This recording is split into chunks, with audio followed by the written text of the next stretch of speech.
Uma extensão da adoração aos santos é a adoração às suas relíquias. Relíquias são objetos pertencentes ou supostamente pertencentes a cristãos piedosos do passado, que no decorrer do tempo foram canonizados. Entre essas relíquias, encontramos fiapos de roupas, retalhos de mantos e vários outros objetos. Como em nenhum lugar a Escritura fundamenta este tipo de adoração, nem ordena que seja realizada, nem atribui alguma promessa a ela e nem dá exemplo que deva ser seguido, a teologia reformada considera esse tipo de adoração como uma superstição religiosa. No caso do catolicismo, as pessoas parecem ter necessidade de admirar certos objetos associados a Jesus Cristo. É por isso que hoje nesse vídeo trouxe para vocês um documentário onde conheceremos alguns desses objetos, tesouros sagrados que ganharam um lugar em igrejas e catedrais ao redor do mundo. A paz do Senhor, amados! Meu nome é Tatiane e sejam bem-vindos ao canal. Preste atenção nessa história. Eu peço a ajuda de todos vocês para se inscreverem no canal e ativarem o sininho de notificações. Se vocês gostarem do vídeo, deixe aquele joinha que me ajuda por demais a produzir mais vídeos aqui para o canal. Então, sem mais delongas, vamos para mais um vídeo. Fragmentos da verdadeira cruz. A cruz na qual Jesus morreu é um símbolo poderoso para os católicos. Então faz sentido que esta cruz real seja um objeto de grande veneração pela história da Igreja. Os relatos do historiador eclesiástico Sócrates Escolástico do século IV diz que a mãe do imperador romano Constantino exigia que a igreja fosse demolida, porque a sua suposta construção foi onde ocorreu a crucificação de Cristo. Lá, eles descobriram 3 cruzes escondidas sob os escombros. Centenas de pedaços de madeira, venerados como pedaços da verdadeira cruz, foram enviados a diferentes igrejas em toda a Europa. Número 2. O véu de Verônica. Véu de Verônica é o famoso pedaço de pano que supostamente carrega uma imagem do rosto de Jesus. Diz a história que enquanto Jesus carregava a cruz antes da crucificação, conta que Santa Verônica de Jerusalém encontrou Jesus quando ele vinha carregando a cruz pela Via Dolorosa, em direção ao Calvário. Quando ela parou por um instante para limpar-lhe o sangue e o suor do rosto com o seu véu, seu semblante teria ficado impresso no tecido. A história deste pano é irregular. Foram feitas cópias desse pano até o ano de 1600, quando o Papa proibiu de continuar copiando e ordenou que todas as cópias existentes do presente dia fossem destruídas. Na Basílica de São Pedro conserva um véu que acredita-se ser o véu verdadeiro, mas não é exposta ao público. Número 3. A coroa de espinhos. Os relatos bíblicos afirmam que os soldados romanos debocham de Jesus, colocando uma coroa de espinhos em sua cabeça antes de sua morte. Essa mesma coroa estava supostamente na Catedral de Notre Dame antes do incêndio e foi uma das poucas coisas que sobreviveram. Número 4. O Sudário de Oviedo.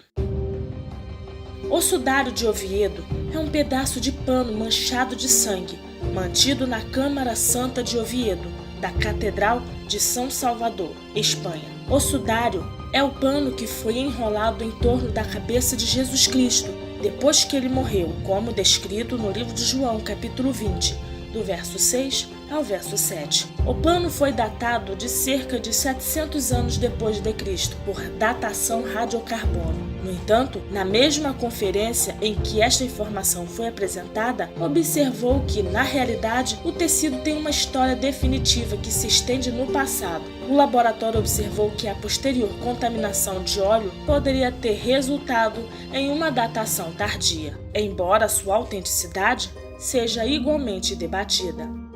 Número 5. Os pregos da crucificação. Não se sabe se realmente foram 3, 4 ou mais pregos que foram usados para crucificar Jesus. mas, de acordo com a Enciclopédia Católica, não menos que 30 pregos foram venerados como relíquias da morte de Cristo. Não se sabe quais são as verdadeiras ou quais são as falsas. A história diz que o primeiro cristão, Teodoro Eteu, escreveu que a mãe de Constantino deu ao filho uma parte dos pregos a serem inseridos no casco e no freio dos cavalos para protegê-lo de qualquer dano. Número 6. O Santo Graal é um cálice usado por Jesus na última ceia antes da sua morte. A história diz: a lenda do Graal são encontrados em mitos celtas, que às vezes apresentavam caldeirões milagrosos.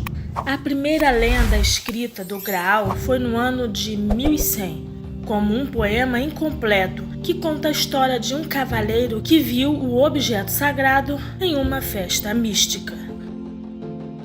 Número 7. O prepúcio sagrado.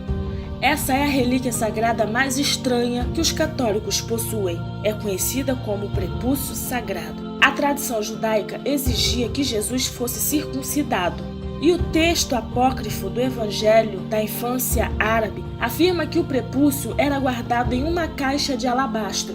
Na Idade Média, as relíquias do prepúcio se multiplicaram como coelhos, circulando até 18 prepúcios em toda a Europa ao mesmo tempo.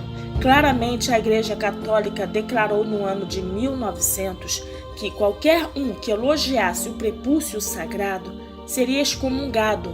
Então, hoje não há mais prepúcio sagrado. Número 8. A mortalha de Turim. O sudário de Turim, ou Santo Sudário, é uma peça de linho que mostra a imagem de um homem que aparentemente sofreu traumatismos físicos de maneira consistente com a crucificação. O pedaço de pano que supostamente envolvia o corpo de Jesus Cristo crucificado. Muitos acreditam se tratar da própria mortalha usada para cobrir o corpo de Jesus Cristo após a sua execução. Algumas hipóteses alegam ser uma criação medieval. Mesmo com o ceticismo por parte dos acadêmicos, a autenticidade da relíquia é discutida até os dias de hoje. O sudário está guardado na Catedral de Turim, na Itália. Número 9. A túnica sagrada. Diz que a túnica sagrada de Cristo foi usada por Jesus até pouco antes de sua crucificação. É preservada na Catedral de Trier, ou Treves, Alemanha. No Evangelho de João, os soldados apostaram em quem receberia a túnica, pois ela foi tecida em uma única peça e era considerada uma vestimenta excelente. Daí o nome de túnica, que significa sem costuras.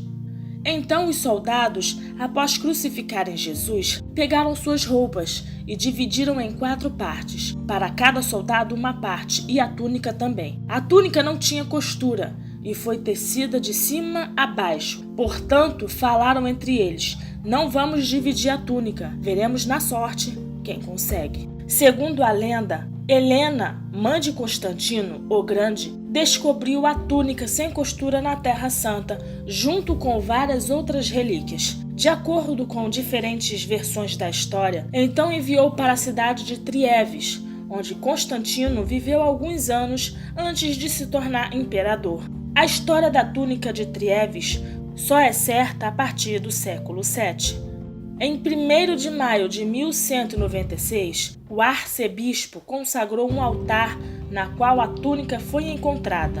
Não é possível determinar o caminho histórico exato que percorreu a túnica para chegar lá. Muitos consideram uma falsificação medieval. Número 10. A lança sagrada. Conhecida como a lança do destino, lança sagrada de Longinos, ou lança de Cristo, é uma lança que perfurou o lado de Jesus enquanto estava pendurado na cruz. A lança é mencionada no Evangelho de João e em nenhum dos evangelhos sinóticos afirma que os romanos planejavam quebrar as pernas de Jesus, que era um método para apressar a morte durante a crucificação pouco antes de fazê-lo. Eles perceberam que Jesus estava morto e que não havia razão para quebrar suas pernas. Para ter certeza disso, então um soldado romano, Longinus, perfurou o seu lado com uma lança. Número 11. A coroa de ferro. A coroa de ferro é uma das relíquias mais antigas da Europa. A coroa tornou-se um dos símbolos do reino dos Lombardos e, posteriormente, do reino medieval da Itália. É preservado na Catedral de Monza, nos subúrbios de Milão. A coroa de ferro leva o nome de uma estreita faixa de ferro de aproximadamente 1 centímetro no interior, que se diz ter sido arrancada de um dos pregos usados para a crucificação de Jesus.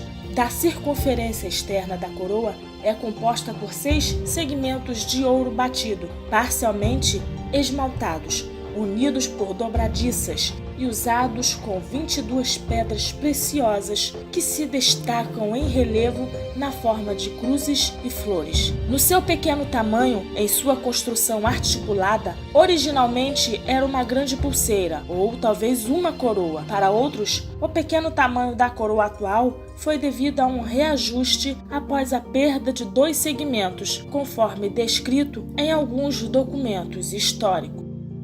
Número 12. Scala Sancta, ou Escada Santa.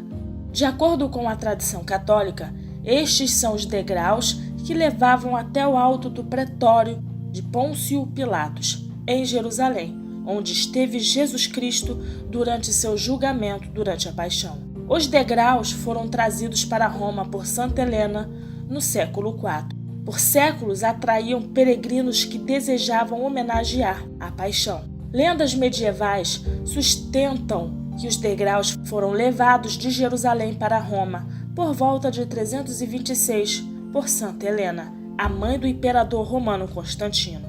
Na Idade Média, eram conhecidos como Scala Pilati, degraus de Pilatos. Pelo que se deduz de plantas antigas, eles levavam a um corredor do Palácio Laterano, perto da Capela de São Silvestre, e estavam cobertos por um teto especial.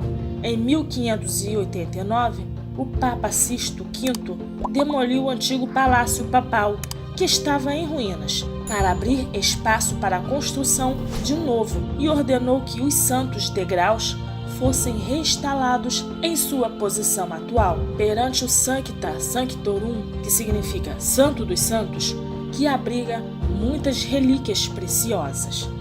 Número 13. A imagem de Edessa. De acordo com a história, o rei Abigar de Edessa escreveu para Jesus, pedindo-lhe para que viesse curá-lo de uma enfermidade. Abigar recebeu uma resposta de Jesus, recusando o convite, mas prometendo no futuro uma visita de um dos seus discípulos. A história foi relatada pela primeira vez no século IV, que afirma ter transcrito e traduzido a carta em si a partir dos arquivos em siriaco do rei de Edessa, apesar de não fazer menção à imagem. O apóstolo, um dos 70 discípulos, Tadeu de Edessa, teria ido a Edessa levando as palavras de Jesus, pelas quais o rei milagrosamente foi curado. Esta imagem está preservada na modesta igreja de São Bartolomeu dos Armênios, em Gênova. A imagem está numa moldura barroca, doada pela irmã Dionora Chiarucci, em 1623. A mais antiga evidência de sua existência é 1517, quando as freiras foram proibidas de a exibir para evitar a competição com a Santa Face. Assim como a imagem de Gênova, ela foi pintada numa tábua e, portanto, é provável que seja uma cópia. Mas e de você? O que acha de tudo isso? Não deixe de comentar. Se gostou, já deixa o joinha nesse vídeo, porque todas as vezes que você assiste o vídeo e não deixa o joinha, o algoritmo do YouTube entende que você não gostou do vídeo e não recomenda os vídeos desse canal. Então, obrigado por assistir. Vejo vocês no próximo vídeo.